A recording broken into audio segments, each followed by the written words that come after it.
Bonsoir donc à toutes et tous. Eh bien écoutez, ravi de vous retrouver hein, pour faire un point concernant l'évolution attendue, hein. Alors plutôt un petit peu ce qu'on a pu entendre hein, au cours de ces derniers jours. Voilà, ce soir c'est un peu un point spécial hein, concernant ce qu'on a pu entendre concernant le froid au cours de ces derniers jours, parce que on a quand même besoin un petit peu de démêler pardon, le vrai du faux, hein. C'est vrai que vous avez dû vous en rendre compte, hein, beaucoup de médias, de sites, et parfois prévoyaient quasiment une vague de froid, et même hein, au niveau des modèles. On avait vraiment des modèles qui étaient quand même très alarmants hein, concernant l'arrivée d'une vague de froid sur la France à partir du 25-26 janvier. En fait, on devait avoir la fameuse bête de l'Est, ou alors le fameux drain russe.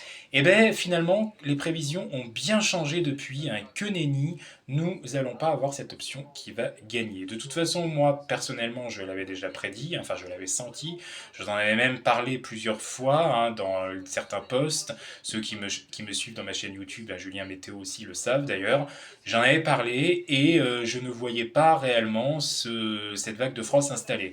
En fait, très honnêtement et très concrètement et très facilement, parce que c'est très facile à comprendre, c'est dû au flux océanique, tout simplement, qui est beaucoup trop puissant proche de la France. En fait, les dépressions, elles sont quand même bien creuses, hein, pas très loin de notre pays.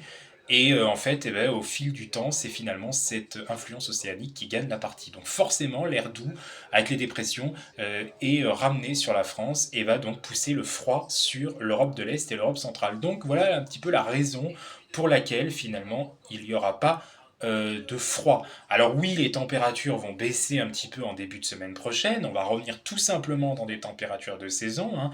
Donc de saison finalement c'est quand même hivernal mais ça reste très classique et très relatif, ça n'aura rien à voir avec ce qu'on va connaître, enfin avec ce qu'on avait connu hein, durant la période entre Noël et Jour de l'An, hein, qui avait été beaucoup plus froide sur notre pays. Et là, c'est même pas vraiment en comparaison non plus avec ce qu'on avait connu fin novembre hein, finalement, parce que même fin novembre avait été un peu plus froid. Donc au final, là, on est vraiment sur quelque chose qui est très basique, on est vraiment sur une petite fraîcheur basique. À ce jour, ce qu'il va falloir surtout surveiller, alors pour le moment, il n'y a pas de froid. Ça ne veut pas dire que là, il n'y a pas de froid. On sait qu'il n'y a pas de froid. Mais je veux surtout vous dire que c'est quand même pas la première fois qu'on est reculons sur des séquences comme ça. Donc nos modèles deviennent très très décadents. Je vous en avais déjà parlé, j'avais fait une vidéo là-dessus justement il y a quelques mois, hein, enfin il y a quelques semaines, où je vous avais dit que les modèles météorologiques étaient de plus en plus compliqués de pouvoir anticiper des phénomènes. Parce que rappelez-vous, il y avait aussi un conflit neigeux qui pouvait avoir lieu sur la France, hein. On se souvient bien, hein, il y a un conflit neigeux qui avait été complètement annulé aussi, qu'on n'a jamais eu au final avant la période froide, il me semble, hein, de Noël, hein. Il me semble que c'était vraiment avant Noël, ou alors c'était vraiment en tout début, là, 2026. Je ne sais plus trop, il me semble que c'était avant, hein, avant 2026, donc c'était finalement en fin d'année dernière.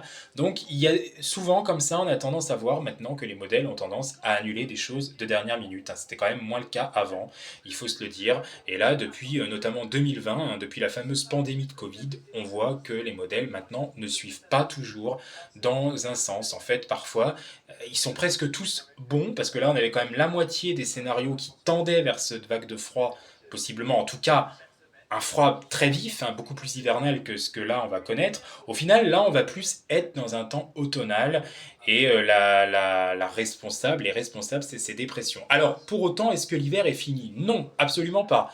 Parce que on sait très bien que même si là, effectivement, on échoue à nouveau sur la France hein, pour cette situation qui aurait pu être hivernale, mais qui ne sera finalement pas vraiment hivernale, sauf en montagne, vous l'avez compris, ça ne veut absolument pas dire que l'hiver est terminé. D'autant plus qu'il y a un réchauffement stratosphérique qui va se faire, issu justement d'une activité de froid polaire qui va être présent sur l'est des États-Unis hein, au cours de la semaine prochaine du Canada. Et donc, paradoxalement, oui, ça va renforcer les dépressions sur l'Europe de l'Ouest et sur la France. C'est donc plutôt le risque peut-être à ce moment-là de tempête qu'il faudra plus surveiller hein, que véritablement de froid, vous l'avez compris. Risque de tempête, risque d'inondation surtout, hein. On a des sols qui sont saturés d'eau, donc il va y avoir de grosses inondations à prévoir sur la moitié sud encore et également dans l'Ouest. Hein. Et pas qu'en Bretagne, hein. Petit à petit ça devrait aussi gagner les Pays de la Loire, hein, ce risque d'inondation.